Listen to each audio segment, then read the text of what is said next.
ট্রেডিংয়ে আসার পর আমাদের সবার একটা সাধারণ মানসিকতা থাকে, আর সেটা হলো সব সময় সঠিক হওয়া। আমরা যখন কোনো ট্রেড নিই, আমরা চাই মার্কেট ঠিক আমাদের প্ল্যান অনুযায়ী চলুক। আমরা মনে করি যে একজন সফল ট্রেডার মানেই সে মার্কেটের প্রতিটি মুভমেন্ট আগে থেকে বলে দিতে পারে। কিন্তু বাস্তবটা সম্পূর্ণ আলাদা। মার্কেটে সঠিক হওয়া আর প্রফিটেবল হওয়া, এই দুটোর মধ্যে আকাশ পাতাল তফাৎ আছে। আর এই সাধারণ পার্থক্যটা বুঝতে না পারার জন্যই ৯৫% ট্রেডার তাদের ক্যাপিটাল হারায়। আজকে আমরা এটাই বুঝব যে কেন ট্রেডিংয়ে সঠিক হওয়ার অহংকার আপনার প্রফিটেবল হওয়ার রাস্তা সবচেয়ে বেশি আটকে দেয়। একটু ভেবে দেখুন, আপনি একটা অ্যানালিসিস করলেন, আপনার মনে হলো মার্কেট এবার উপরে যাবে। আপনি কল অপশন কিনলেন বা স্টক বাই করলেন, কিন্তু মার্কেট আপনার বিপরীতে চলতে শুরু করলো। এই সময় একজন সাধারণ ট্রেডার কি করে? তার ইগো বা অহংকার তাকে লস বুক করতে দেয় না। সে ভাবে আমার অ্যানালিসিস তো ভুল হতে পারে না, মার্কেট নিশ্চয়ই ঘুরে দাঁড়াবে। সে ওই লসিং ট্রেডটা হোল্ড করে বসে থাকে। এমনকি কখনো কখনো সে আরও কোয়ান্টিটি অ্যাড করে, যাকে আমরা অ্যাভারেজিং ডাউন বলি। সে তার নিজের অ্যানালিসিসকে সঠিক প্রমাণ করার জন্য নিজের পুরো ক্যাপিটাল ঝুঁকিতে ফেলে দেয়। শেষ পর্যন্ত কি হয়? একটা বড় লস নিয়ে তাকে মার্কেট থেকে বেরোতে হয়। এখানে তার উদ্দেশ্য টাকা কামানো ছিল না, তার অবচেতন মন শুধু একটাই জিনিস চাইছিল, মার্কেটের কাছে নিজেকে সঠিক প্রমাণ করা। অন্যদিকে একজন প্রফিটেবল বা সফল ট্রেডার কিভাবে চিন্তা করে? তার কাছে সঠিক বা ভুল হওয়ার কোনো ব্যাপারই নেই।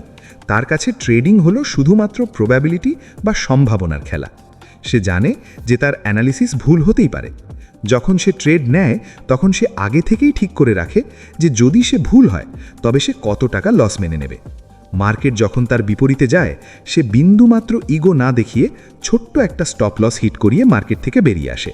সে মার্কেটকে বলে, ঠিক আছে, আমি ভুল ছিলাম, এই নাও আমার ছোট লস, আমি অন্য সুযোগ খুঁজব। সে নিজেকে সঠিক প্রমাণ করার জন্য মার্কেটের সাথে লড়াই করে না। তার একমাত্র লক্ষ্য থাকে নিজের ক্যাপিটাল বাঁচানো এবং দিন শেষে প্রফিটেবল থাকা। জর্জ সোরস, যিনি বিশ্বের অন্যতম সেরা ট্রেডার, তিনি একটা খুব সুন্দর কথা বলেছিলেন। তিনি বলেছিলেন, আপনি মার্কেটে কতবার সঠিক হলেন আর কতবার ভুল হলেন সেটা মোটেও গুরুত্বপূর্ণ নয়। গুরুত্বপূর্ণ হলো আপনি যখন সঠিক হন তখন কত টাকা বানান, আর যখন ভুল হন তখন কত টাকা হারান। এই একটা লাইনের মধ্যেই ট্রেডিংয়ের সবথেকে বড় সত্যিটা লুকিয়ে আছে। ধরুন আপনার রিস্ক রিওয়ার্ড রেশিও হলো 1:3। এর মানে হলো আপনি যখন লস করেন তখন 1000 টাকা লস করেন, আর যখন প্রফিট করেন তখন 3000 টাকা প্রফিট করেন। এখন আপনি যদি 10টা ট্রেড নেন এবং তার মধ্যে 7টা ট্রেডেই আপনি ভুল প্রমাণিত হন, তবুও কি হবে? 7টা লসিং ট্রেডে আপনার মোট লস হবে 7000 টাকা। কিন্তু বাকি যে 3টে ট্রেডে আপনি সঠিক ছিলেন, সেখান থেকে আপনার মোট প্রফিট হবে 9000 টাকা। অর্থাৎ মাত্র 30% অ্যাকিউরেসি বা উইন রেট নিয়েও আপনি দিন শেষে 2000 টাকা প্রফিটে থাকছেন। আপনি 10 বারের মধ্যে 7 বারই ভুল ছিলেন। আপনার সঠিক হওয়ার হার খুবই কম, কিন্তু তবুও আপনি প্রফিটেবল। এবার এর উল্টো দিকটা ভাবুন। একজন ট্রেডার যার উইন রেট 80%, সে 10টার মধ্যে 8টা ট্রেডেই প্রফিট করে। সে ছোট ছোট প্রফিট নিয়ে বেরিয়ে আসে, ধরুন প্রতি ট্রেডে 1000 টাকা করে। 8টা ট্রেডে সে 8000 টাকা কামালো। কিন্তু সে তার অ্যানালিসিস নিয়ে এতটাই আত্মবিশ্বাসী যে সে কোনো স্টপ লস ব্যবহার করে না। যেদিন তার ট্রেড ভুল দিকে যায়, সে সেটাকে ধরে বসে থাকে, আর ওই দুটো লসিং ট্রেডেই সে 10,000 টাকা খুইয়ে বসে।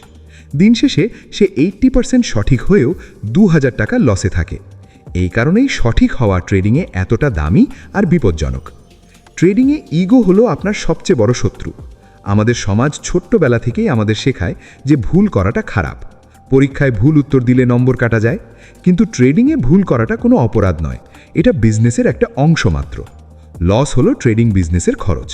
যেমন কোনো দোকান চালাতে গেলে কারেন্ট বিল, কর্মচারীর বেতন দিতে হয়, তেমনি ট্রেডিংয়ে প্রফিট করতে গেলে মার্কেটকে স্টপ লসের টাকা দিতে হবে। এটা মেনে নিতেই হবে। আপনি যখনই মার্কেটে এন্ট্রি নিচ্ছেন, আপনাকে সবার আগে নিজের ইগোকে দরজার বাইরে রেখে আসতে হবে।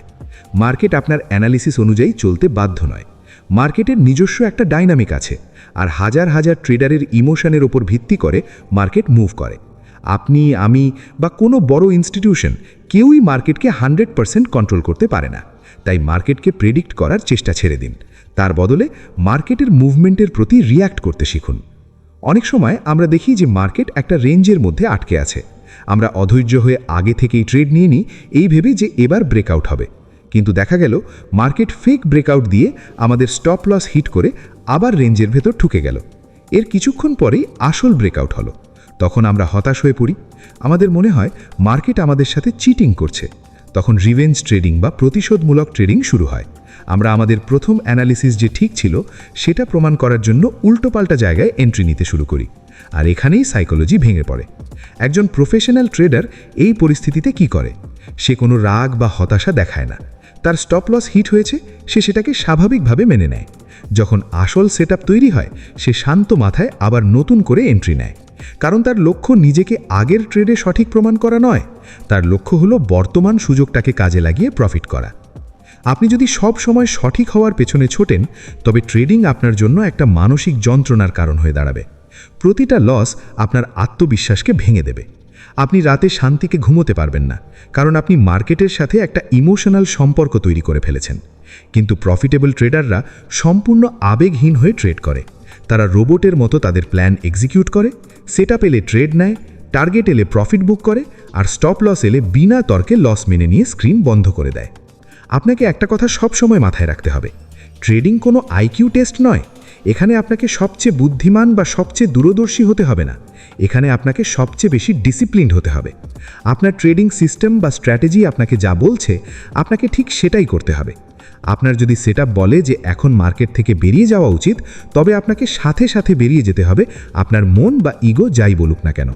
সবশেষে এটাই বলবো, নিজেকে প্রশ্ন করুন, আপনি ট্রেডিংয়ে এসেছেন নিজেকে সঠিক প্রমাণ করে একটা মানসিক শান্তি পেতে, নাকি নিজের এবং পরিবারের জন্য একটা ভালো ভবিষ্যৎ তৈরি করতে?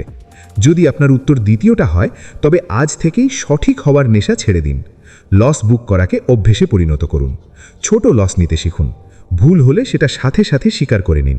মনে রাখবেন, মার্কেট হলো সুপ্রিম, তার সাথে তর্ক করে কেউ কখনো জেতেনি, আর কেউ জিতবেও না। আপনার ফোকাস শুধু আপনার রিস্ক ম্যানেজমেন্ট আর প্রফিটেবিলিটির দিকে রাখুন। যেদিন থেকে আপনি আমি ঠিক এই চিন্তাটা মাথা থেকে ঝেড়ে ফেলতে পারবেন, সেদিন থেকেই আপনার ট্রেডিং ক্যারিয়ারে একটা বড় পরিবর্তন আসতে শুরু করবে। আপনার সাইকোলজি শক্ত হবে, লস কম হবে, এবং আপনি ধীরে ধীরে একজন সফল এবং প্রফিটেবল ট্রেডার হয়ে উঠবেন।